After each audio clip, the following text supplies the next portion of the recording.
In the haunting shadows of horror cinema, there emerges a figure whose presence alone could send chills down your spine.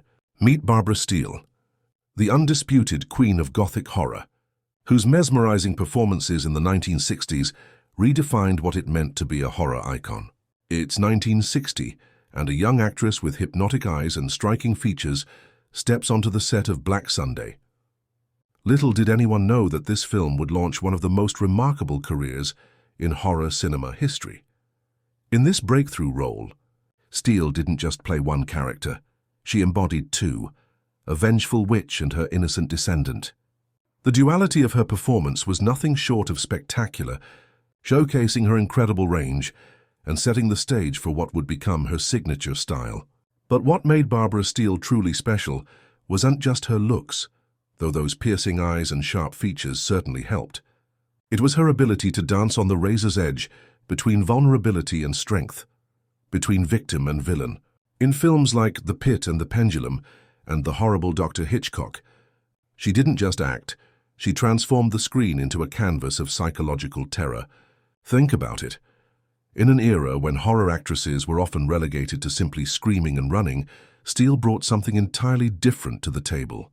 Her characters were complex, layered, and often morally ambiguous.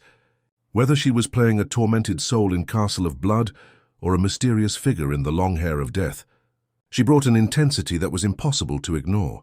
Her influence on the genre can't be overstated. Those expressive eyes could tell a story without a single word being spoken. Her movements, always precise and deliberate, could build tension in a scene simply by the way she crossed a room. She didn't just play horror roles, she elevated them to an art form. What's particularly fascinating about Steele's career is how she seamlessly moved between Italian and American productions, bringing her unique brand of Gothic horror to audiences on both sides of the Atlantic. She became a bridge between these two distinct horror traditions, enriching both with her presence. The legacy she left behind continues to influence horror cinema today. Modern scream queens and complex female characters in horror owe a debt to the path she blazed. She showed that horror performances could be sophisticated, nuanced, and deeply psychological. Barbara Steele didn't just act in horror films, she revolutionized them. Her contribution to the genre goes far beyond her filmography. She created a template for how psychological depth and physical presence could combine to create truly unforgettable horror performances. Thank you for joining me on this journey through the legacy of the Queen of Gothic Horror. If you enjoyed learning about Barbara Steele's fascinating career, don't forget to like this video and subscribe for more stories about the icons who shaped cinema history.